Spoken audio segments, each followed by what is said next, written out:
Hello adik-adik mahasiswa, jumpa lagi dengan saya Yulian Tetel dalam video pembelajaran metode penelitian dan penulisan karya ilmiah. Dalam video pembelajaran kali ini, kita sama-sama akan belajar satu topik bahasan, yaitu jenis-jenis penelitian.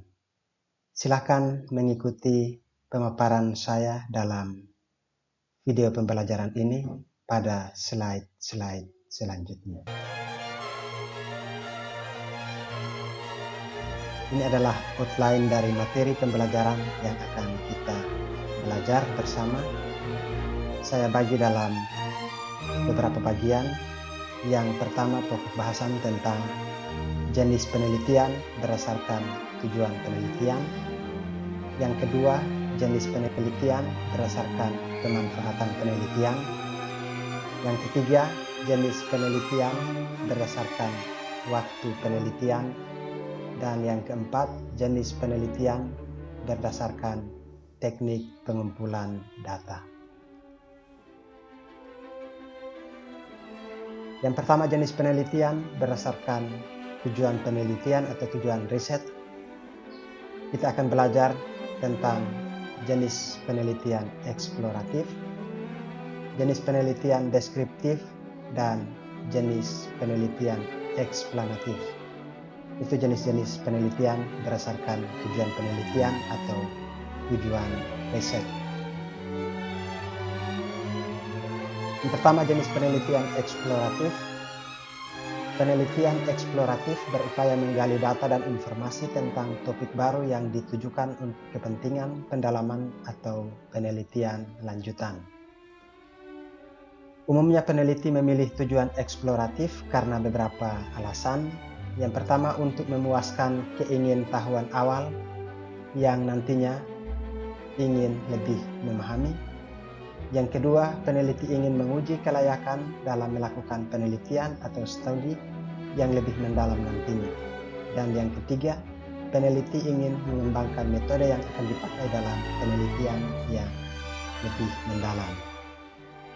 Selanjutnya, penelitian eksploratif ini untuk menjawab pertanyaan apa atau what tentang apa sesungguhnya suatu fenomena yang sedang terjadi. Ini beberapa contoh dari penelitian eksploratif.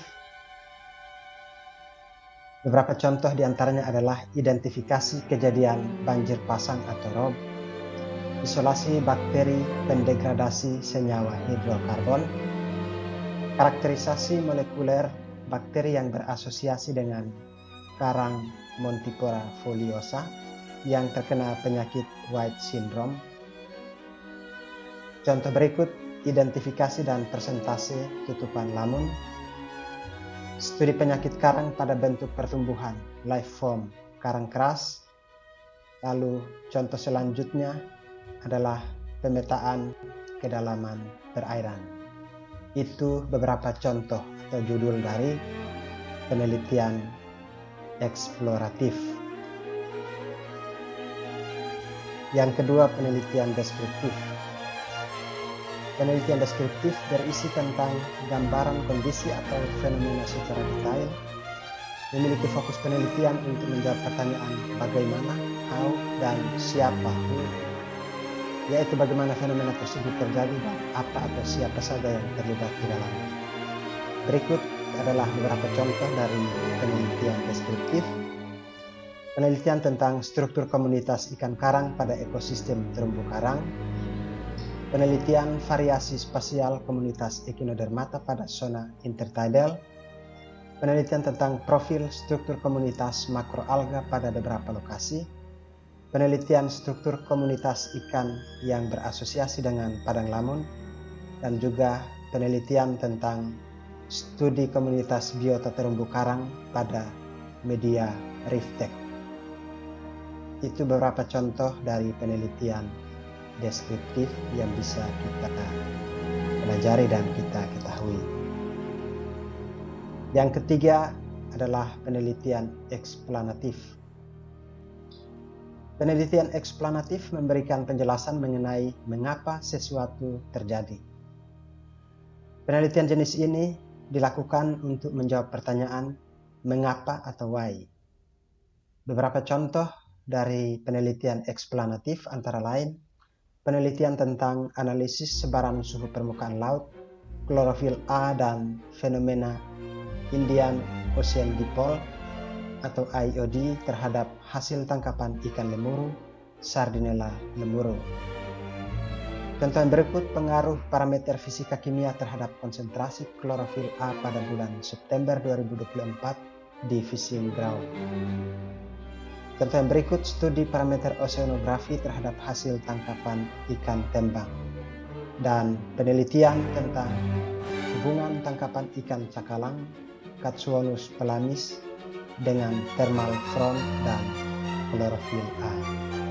Itu beberapa contoh dari penelitian yang bersifat eksplanatif.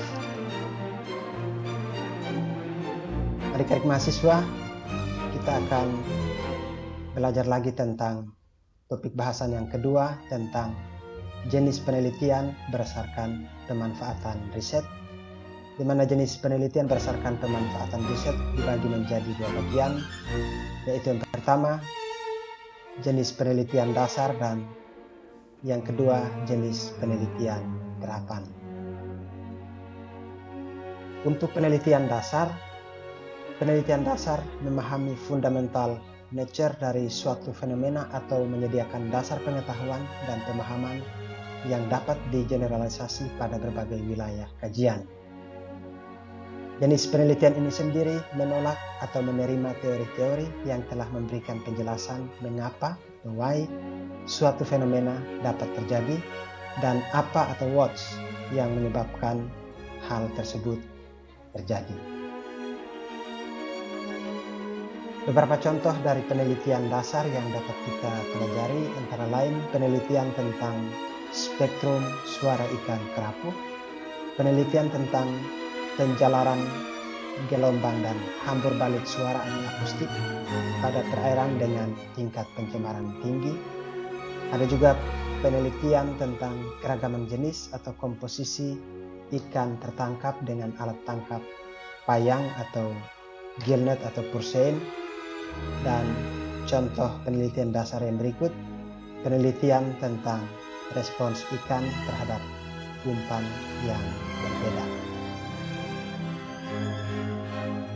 Yang kedua, penelitian terapan. Penelitian terapan berupa pemanfaatan atau penerapan ilmu pengetahuan pada isu-isu praktis tertentu yang bersifat problem solving. Pada penelitian ini penggunaan teori kurang diperhitungkan atau dipentingkan dibandingkan dengan pencarian solusi untuk masalah yang akan ditangani. Pada umumnya, penelitian terapan merupakan jenis penelitian yang bersifat deskriptif. Beberapa contoh dari penelitian terapan antara lain penelitian tentang aplikasi teknologi suara atau akustik untuk penangkapan ikan demersal atau jenis ikan-ikan dasar. Lalu penelitian tentang deteksi jenis pencemar utama pada perairan dengan teknologi akustik. Penelitian tentang pemetaan kedalaman perairan untuk penempatan fish apartemen atau rumah ikan. Dan contoh yang berikut adalah penelitian tentang kedalaman perairan untuk alur pelayaran. Adik-adik mahasiswa, berikut ini adalah beberapa jenis penelitian terapan, antara lain yang pertama action research, yaitu penelitian terapan yang memperlakukan pengetahuan sebagai kekuatan dan menghapus garis pemisah antara penelitian dan tindakan. Seringkali penelitian terapan merupakan penelitian untuk memecahkan masalah nyata yang sedang dialami oleh masyarakat. Yang kedua, impact assessment merupakan bagian dari analisis dampak lingkungan atau ANDAL. Dan yang ketiga, evaluation research, yaitu penelitian jenis ini yang biasanya dilakukan untuk menjawab pertanyaan apakah fenomena atau program ini bisa berjalan sebagai semestinya atau tidak.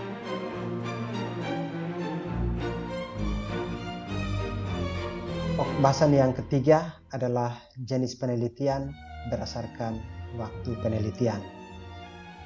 Kalau kita belajar jenis penelitian berdasarkan waktu penelitian, maka jenis penelitian berdasarkan waktu penelitian dibagi menjadi 3, yaitu jenis penelitian cross-section, jenis penelitian longitudinal, dan jenis penelitian case study. Yang pertama, penelitian cross-sectional. Penelitian jenis ini terjadi sesaat pada kejadian terjadi. Penelitian ini berisi potret atau snapshot kondisi sesaat dari suatu fenomena. Ciri khas penelitian ini adalah data hanya diambil dalam satu waktu meskipun terdapat beberapa ulangan. Hasil penelitian jenis ini seringkali hanya menggambarkan kondisi sesaat yang dapat berubah dengan cepat. Oleh karena itu, perlu dipahami tentang rentang waktu pengambilan data dan juga kesahihan atau validitas data. Walaupun demikian, tidak selalu hasil penelitian jenis ini hanya dapat berlaku atau valid dalam waktu singkat.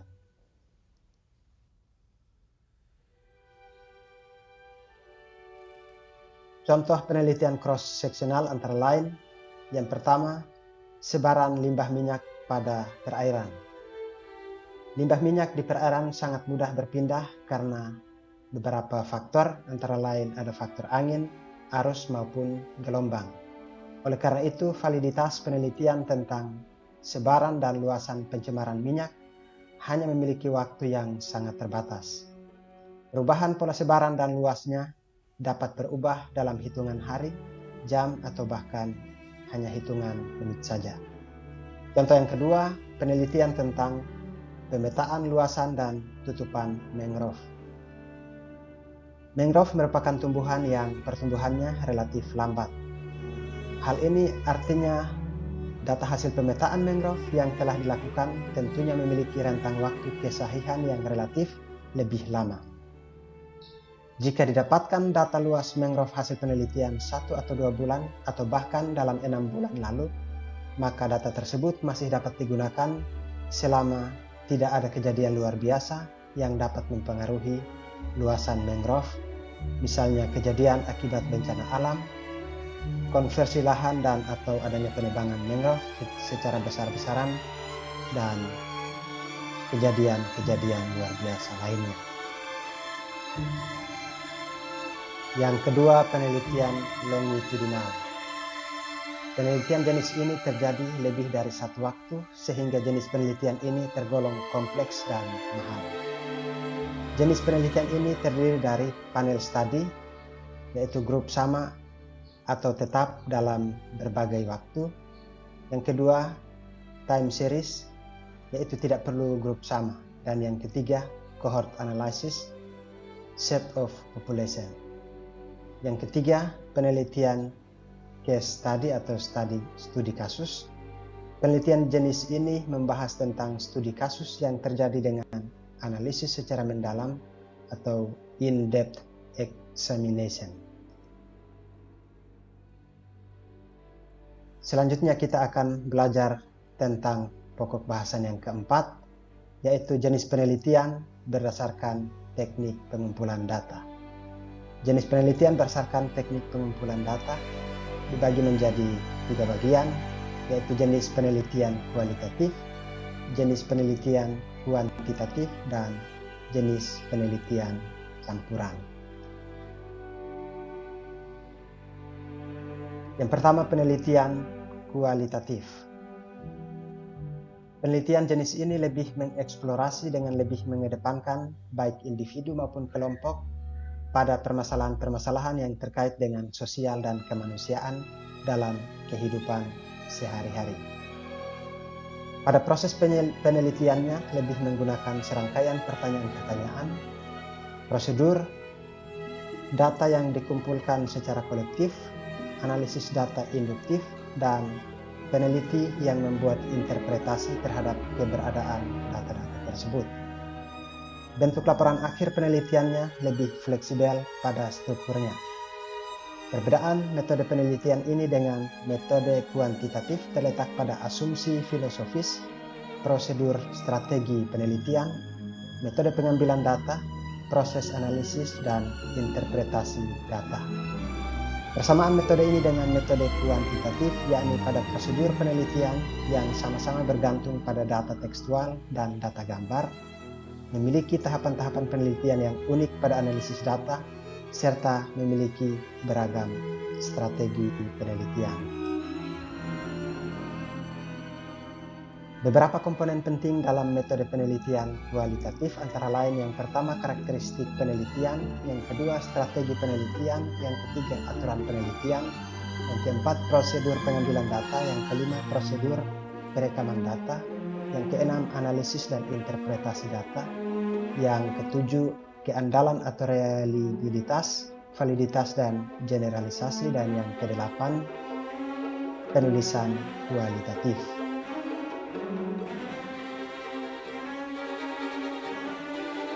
Yang kedua, penelitian kuantitatif. Metodologi penelitian kuantitatif lebih mengedepankan pengujian teori dengan cara meneliti hubungan antara variabel yang ada. Variabel-variabel tersebut kemudian diukur, yang pada umumnya menggunakan suatu alat tertentu sehingga data yang dihasilkan bisa dianalisis secara statistik. Bentuk laporan akhir penelitian ini lebih terstruktur, yang pada umumnya meliputi pendahuluan, dasar teori dan pustaka, metodologi, hasil, dan pembahasan. Peneliti yang memilih jenis penelitian ini adalah mereka yang bertujuan untuk menguji teori secara deduktif, membangun penelitian dengan menghindari bias, memberikan penjelasan alternatif secara terkendali, dan melakukan generalisasi serta replikasi terhadap hasil temuannya.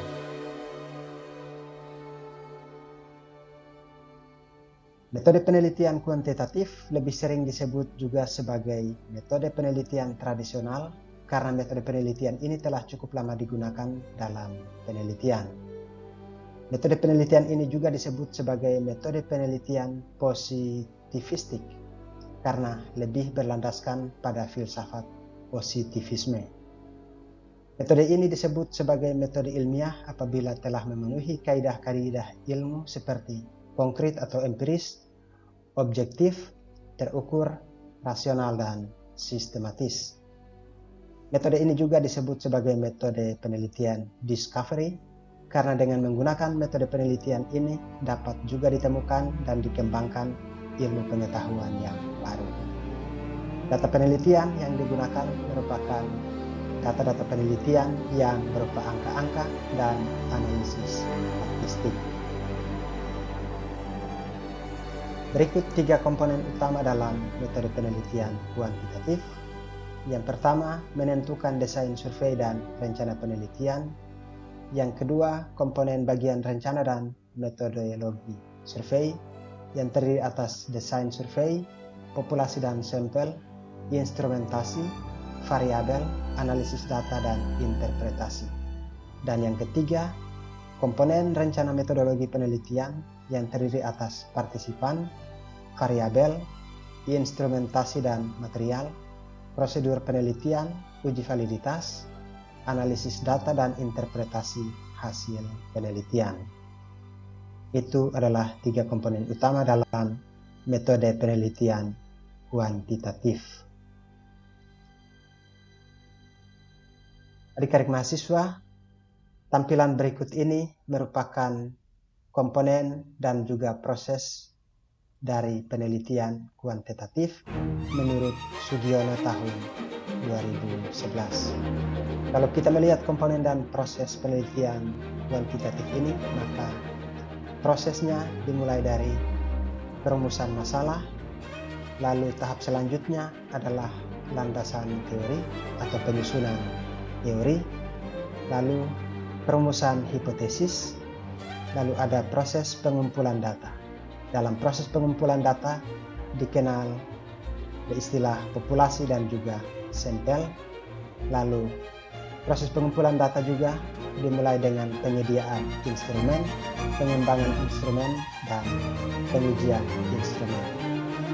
Lalu proses analisis data, dan tahap akhir dalam proses ini adalah kesimpulan dan saran. Yang ketiga, penelitian campuran. Metodologi penelitian campuran lebih merupakan pendekatan penelitian yang menggabungkan bentuk penelitian kualitatif dan bentuk penelitian kuantitatif. Pada umumnya, penelitian campuran menggunakan asumsi filosofis, penggunaan pendekatan kualitatif dan kuantitatif, dan gabungan pendekatan pada studinya. Jenis penelitian ini lebih dari sekedar mencari, mengumpulkan, dan menganalisis data kualitatif dan kuantitatif, tetapi juga menggunakan kedua jenis pendekatan tersebut sehingga memiliki kekuatan pada hasil risetnya, melebihi apabila hanya menggunakan satu jenis penelitian saja. Ini merupakan komponen utama dalam metode penelitian campuran. Kita lihat di sini, paling tidak terdapat 6 komponen utama dalam metode penelitian campuran. Yang pertama, komponen prosedur metodologi penelitian. Yang kedua, komponen sifat alami penelitian yang menggunakan metodologi campuran. Yang ketiga, tipe metodologi penelitian campuran dan model visualisasi yang terdiri atas perencanaan prosedur metodologi, meliputi waktu, pembobotan, penggabungan, penggunaan teori atau perubahan perspektif, dan ada strategi alternatif dan model visualisasi yang terdiri atas strategi penjelasan berurutan, strategi eksplorasi berurutan, strategi perubahan berurutan, strategi triangulasi serentak, strategi tertanam serentak, dan strategi transformatif serentak. Yang keempat, komponen prosedur pengambilan data. Yang kelima, komponen analisis data dan prosedur validasi. Dan yang keenam, komponen struktur presentasi laporan hasil penelitian. Dalam rangka mencapai tujuan penelitian, diperlukan strategi yang merupakan arahan pencapaian tujuan melalui tahapan-tahapan penelitian. Jenis penelitian berdasarkan teknik pengumpulan data. Rangkaian strategi penelitian dapat dilihat pada tabel 1 berikut ini. Jadi dalam tabel 1 ini merupakan strategi alternatif penelitian dari penelitian kualitatif, penelitian kuantitatif, dan penelitian campuran. Itu berdasarkan Creswell tahun 2009. Kita lihat penelitian kualitatif. Strategi alternatif penelitiannya adalah desain penelitian eksperimental dan desain penelitian non-eksperimental seperti survei. Untuk strategi alternatif penelitian dari penelitian kuantitatif, yaitu penelitian naratif, penelitian fenomenologis, penelitian etnografis, studi teori dasar, dan studi kasus. Sementara strategi alternatif penelitian untuk penelitian campuran, yaitu yang bersifat sekuensial, yang bersifat bersamaan dan simultan, serta penelitian transformatif. Selanjutnya tabel 2, ini merupakan karakteristik penelitian kuantitatif, kualitatif, dan penelitian campuran. Untuk penelitian kuantitatif, berdasarkan Creswell 2009, metode yang digunakan sudah ditentukan sebelumnya. Pertanyaan berbasis instrumen, data kinerja, data sikap, data observasional, dan data sensus, analisis statistik, dan interpretasi statistik. Untuk penelitian campuran, metode yang digunakan baik ditentukan sebelumnya maupun muncul dalam proses penelitian. Pertanyaannya bersifat terbuka dan juga tertutup, memiliki berbagai bentuk data yang menggambarkan semua kemungkinan yang ada, analisis statistik dan tekstual, serta lintas interpretasi database. Selanjutnya untuk penelitian kualitatif, metode yang digunakan muncul selama proses penelitian. Pertanyaannya bersifat terbuka, data berupa wawancara, observasi, dokumen, dan audiovisual, analisis tekstual dan gambar, serta interpretasi bersifat tematis dan berpola. Adik-adik mahasiswa, demikianlah materi tentang jenis-jenis penelitian yang dapat saya sampaikan melalui video pembelajaran ini. Kiranya dapat bermanfaat bagi adik-adik semua. Terima kasih dan salam sejahtera untuk kita semua.